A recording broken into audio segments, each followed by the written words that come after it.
معزز سامعین و ناظرین، السلام علیکم۔ اللہ تبارک و تعالیٰ نے انسانوں کی ہدایت کے لیے مختلف انبیاء کرام مبعوث فرمائے، جنہوں نے اپنی اپنی قوم کو توحید و رسالت کا پیغام سنایا۔ اس ویڈیو میں ہم آپ کو تقریباً 30 سے زائد انبیاء کرام کے مزارات مقدسہ کی زیارت کروائیں گے۔ حضرت آدم علیہ السلام کی قبر مبارک کے حوالے سے 3 مختلف مقامات کی نشاندہی کی جاتی ہے، جو یہ ہیں: مکہ مکرمہ میں کوہ ابو قبیس کا مقام، یروشلم اور سری لنکا کا وہ مقام جہاں آپ علیہ السلام جنت سے زمین پر اتارے گئے تھے۔ حضرت آدم علیہ السلام کا قد 60 ہاتھ کے برابر تھا۔ جب حضرت آدم علیہ السلام وفات پا گئے تو فرشتوں نے انہیں کنول اور پانی سے الگ الگ غسل دیا اور انہیں کفن کی کئی تہوں میں لپٹایا۔ پھر انہوں نے ایک قبر تیار کی اور اسے دفن کیا۔ فرشتوں نے کہا، ان کے بعد بنی آدم کا یہی دستور ہوگا۔ ابن کثیر کے مطابق حضرت آدم علیہ السلام سری لنکا میں جس پہاڑ پر اترے اسی پر دفن ہیں۔ ایک اور قول کے مطابق آپ علیہ السلام مکہ میں کوہ ابو قبیس میں دفن ہیں۔ تاریخ طبری نے بتایا ہے کہ حضرت نوح علیہ السلام حضرت آدم اور حوا کو کشتی پر اپنے ساتھ لے گئے تھے، لیکن پھر ان دونوں کو کوہ ابو قبیس کے غار میں واپس دفن کر دیا جس میں وہ پہلے دفن تھے۔ لبنان میں وادی عبیقہ کے قریب ایک گاؤں کو شیس نام سے پکارا جاتا ہے، کیونکہ اس جگہ کو حضرت شیس علیہ السلام کی تدفین کی جگہ سمجھا جاتا ہے، جو کہ حضرت آدم علیہ السلام کے بیٹے اور دوسرے نبی تھے۔ تدفین کے مقام پر ایک مسجد بنائی گئی تھی اور اس مسجد کے اندر حضرت شیس علیہ السلام کی قبر مبارک موجود ہے۔ اس کے علاوہ ایک روایت کے مطابق حضرت شیس علیہ السلام کی قبر کو فلسطینی گاؤں بشیت میں رکھا گیا ہے، اور اسی طرح عراق کے شہر موصل میں بھی آپ سے منسوب ایک مقام موجود ہے۔ حضرت حابیل بن آدم علیہ السلام کا مزار مبارک دمشق کے مغرب میں وادی براد میں واقع ہے۔ اس مسجد میں حابیل ابن آدم کی قبر ہے۔ یہ مسجد عثمانی ولی عہد احمد پاشا نے 1599 میں تعمیر کروائی تھی۔ کہا جاتا ہے کہ اس مسجد میں 40 محراب ہیں۔ حضرت حابیل کو اس کے بھائی قابیل نے قتل کر دیا تھا، جسے انسانی تاریخ کا پہلا قتل کہا جاتا ہے۔ حضرت ادریس علیہ السلام کی خواہش کے مطابق اللہ تعالیٰ نے ان کو آسمان پر اٹھا لیا اور انہیں جنت کی سیر بھی کروائی گئی۔ حضرت ابن عباس رضی اللہ تعالیٰ عنہ کہتے ہیں کہ حضرت ادریس علیہ السلام کو چھٹے آسمان پر اٹھا لیا گیا اور انہوں نے وہیں وفات پائی۔ کچھ لوگوں کا خیال ہے کہ حضرت ادریس علیہ السلام اور شیس علیہ السلام کو قاہرہ کے قریب گیزا سطح مرتفع پر 2 سب سے بڑے اہرام میں دفن کیا گیا تھا۔ یہ بھی کہا جاتا ہے کہ حران کے سبائیوں نے غزہ کی زیارت کی اور وہاں قربانیاں پیش کیں، کیونکہ ان کا خیال تھا کہ اہرام ان دونوں انبیاء کے مقبرے ہیں، لیکن یہ دونوں قول ضعیف سمجھے جاتے ہیں۔ مختلف ممالک میں کم از کم 5 ایسے مقامات ہیں جن کے بارے میں دعویٰ کیا جاتا ہے کہ وہاں حضرت نوح علیہ السلام کا مقبرہ موجود ہے۔ حضرت نوح علیہ السلام کا مقبرہ نخچوان آرمینیا کے مغرب اور ترکی کے مشرق میں، آذربائیجان کے ایک علاقے میں، نجف عراق میں حضرت امام علی رضی اللہ تعالیٰ عنہ کی مسجد کے ساتھ، لبنان میں کرک نوح، حضرت نوح علیہ السلام کا مقبرہ نبی نوح مسجد ترکی میں، اس کے علاوہ لبنان میں بیکا نامی ایک مقام پر حضرت یوشع علیہ السلام حضرت موسیٰ علیہ السلام کے بہت قریب تھے اور ان کی وفات کے بعد بنی اسرائیل کے سردار کے طور پر ان کی جگہ پر فائز ہوئے۔ حضرت یوشع علیہ السلام حضرت یوسف علیہ السلام کے نواسے تھے۔ ان کا پورا نام یوشع بن نون بن افریم بن یوسف تھا۔ اگرچہ قرآن پاک میں ان کا ذکر نہیں کیا گیا، لیکن 2 مقامات پر ان کا ذکر آیا ہے۔ بنی اسرائیل کے مصر سے جانے اور 40 سال تک صحرا میں گھومنے کے بعد حضرت موسیٰ علیہ السلام بیت المقدس کے قریب انتقال کر گئے۔ حضرت یوشع علیہ السلام نے بنی اسرائیل کی قیادت کی اور انہیں جیریکو کے گرد و نواح میں لے گئے۔ یہ ایک شاندار شہر تھا جس میں بڑے بڑے محلات تھے۔ آپ نے 6 ماہ تک اس کا محاصرہ کیا اور پھر آخری حملے کے ساتھ تکبیر بلند کرتے ہوئے اپنے لشکر کو اندر لے گئے اور اسے فتح کر لیا۔ حضرت یوشع علیہ السلام کا مقبرہ استنبول کی بلند ترین پہاڑی بیکوز پر واقع ہے۔ اس مقبرے کی لمبائی 17 میٹر اور چوڑائی 4 میٹر بتائی جاتی ہے۔ آپ علیہ السلام 127 سال تک زندہ رہے۔ حضرت ابراہیم علیہ السلام نے اپنے خاندان کے ساتھ فلسطین میں کئی سال گزارے۔ ان کا مقبرہ فلسطین کے مغربی کنارے میں ہیبرون کی مسجد خلیل میں واقع ہے، جہاں وہ اپنی اہلیہ حضرت سارہ رضی اللہ تعالی عنہا کے ساتھ دفن ہے۔ ہیبرون کے مغرب میں ایک بلوط کا درخت ہے جسے ابراہیم کا بلوط بھی کہا جاتا ہے، اور یہ وہ مشہور مقام ہے جہاں حضرت ابراہیم علیہ السلام نے اپنے سفر کے دوران اپنا خیمہ لگایا تھا۔ بلوط کی عمر تقریباً 5000 سال بتائی جاتی ہے۔ مسجد خلیل کو مسجد ابراہیمی بھی کہا جاتا ہے۔ یہ مسجد آدھی فلسطین میں اور آدھی اسرائیل میں واقع ہے۔ اس مسجد کے دو حصے ہیں، ایک مسلمانوں کے لیے اور دوسرا یہودیوں کے لیے۔ اس مسجد میں 4 انبیاء کرام کے مزارات واقع ہیں۔ ہیبرون میں واقع مسجد ابراہیم کو وہ زمین سمجھا جاتا ہے جو حضرت ابراہیم علیہ السلام نے خریدی تھی۔ جب آپ کی اہلیہ حضرت سارہ کا انتقال ہو گیا تو آپ نے اسے خاندانی قبرستان بنانے کا فیصلہ کیا۔ حضرت اسحاق علیہ السلام حضرت ابراہیم علیہ السلام اور حضرت سارہ کے سب سے چھوٹے بیٹے تھے۔ قرآن مجید میں ان کا ذکر 17 بار آیا ہے اور ان کی پیدائش نیک جوڑے کے ہاں اس وقت ہوئی جب وہ بڑھاپے میں تھے۔ حضرت اسحاق علیہ السلام اور ان کی بیوی کو ایک دوسرے کے قریب دفن کیا گیا تھا۔ حضرت یعقوب علیہ السلام اور ان کی اہلیہ کا مقبرہ بھی اسی مقام پر مسجد خلیل میں واقع ہے۔ حضرت یعقوب علیہ السلام کے مقبرے میں داخل ہونے کے لیے ہرے دروازے سے جانا پڑتا ہے جو یہودیوں کی طرف واقع ہے۔ حضرت یعقوب علیہ السلام کی 2 بیویاں اور 12 بیٹے تھے۔ ان کا انتقال تو مصر میں ہوا، لیکن ان کی وصیت کے مطابق انہیں ہیبرون میں ان کی زوجہ لیہ رضی اللہ تعالیٰ عنہ کے پاس دفن کیا گیا۔ حضرت یعقوب علیہ السلام کے سب سے چھوٹے بیٹے حضرت یوسف علیہ السلام اللہ تعالیٰ کے پیارے نبی تھے۔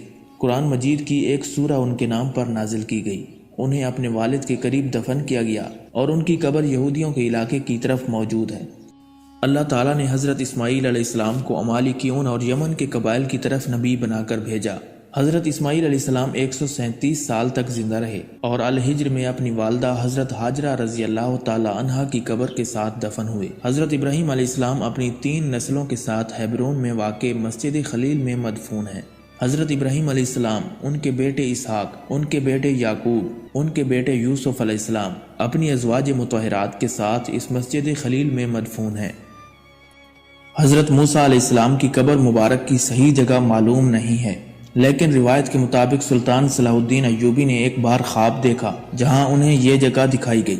اس نے اس جگہ پر ایک مسجد بنوائی جسے سلطان بیبرس نے سال 1269 میں مزید وسیع کیا تھا۔ یہ خیال کیا جاتا ہے کہ حضرت موسیٰ علیہ السلام کی قبر انور مقام جیریکو سے 11 کلومیٹر جنوب میں اور یروشلم سے 20 کلومیٹر مشرق میں واقع ہے۔ قرآن مجید میں حضرت موسیٰ علیہ السلام کا نام 136 مرتبہ بیان ہوا ہے، جو کہ کسی بھی دوسرے نبی سے زیادہ ہے۔ یہ عمارت ایک بڑے مرکزی صحن پر مشتمل ہے جس کے چاروں طرف تقریباً 120 کمرے ہیں۔ مسجد کے دائیں طرف حضرت موسیٰ علیہ السلام کی تدفین کی جگہ ہے۔ حضرت ابو ہریرہ رضی اللہ تعالیٰ عنہ کی روایت کے مطابق حضرت موسیٰ علیہ السلام نے اپنی وفات کے وقت اللہ تعالیٰ سے درخواست کی کہ وہ انہیں مقدس سرزمین مسجد اقصی کی اتنا قریب موت دے کہ وہ اس سے پتھر کے پھینکنے کے فاصلے پر ہو۔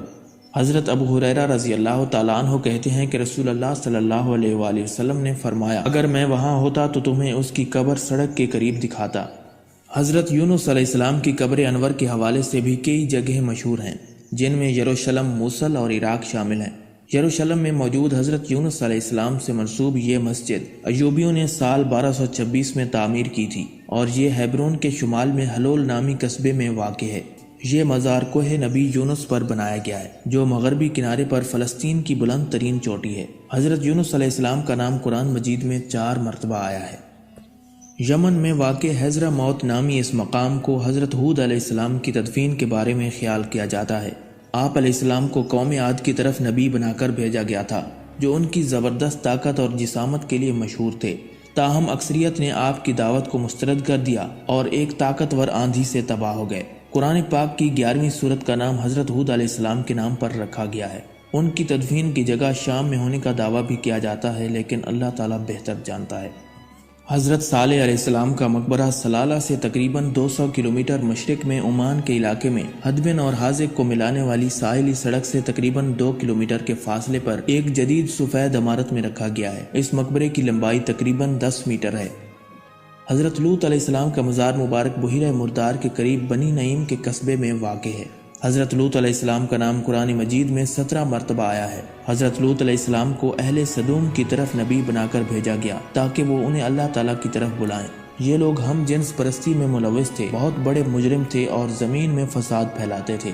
اللہ تعالیٰ نے قوم لوط کا واقعہ قرآن مجید کی سورہ الشعراء میں بیان فرمایا ہے۔ فلسطین میں واقع یہ عمارت وہ جگہ سمجھی جاتی ہے جہاں حضرت سلیمان علیہ السلام نے اپنے عصا پر ٹیک لگاتے ہوئے وفات پائی۔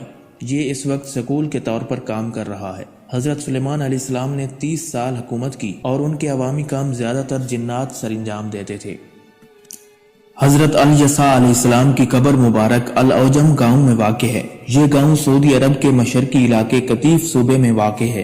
30 سال قبل بھی لوگ اس قبر انور کی زیارت کے لیے آتے تھے، لیکن قبر پر بنائی گئی مسجد کو سعودی حکام نے اس لیے ہٹا دیا تھا کیونکہ یہ سعودی عرب کے سرکاری مذہبی قانون کے خلاف تھی۔ چنانچہ سعودی حکام کے خوف سے لوگوں نے مقبرے کی زیارت کرنا چھوڑ دیا تھا۔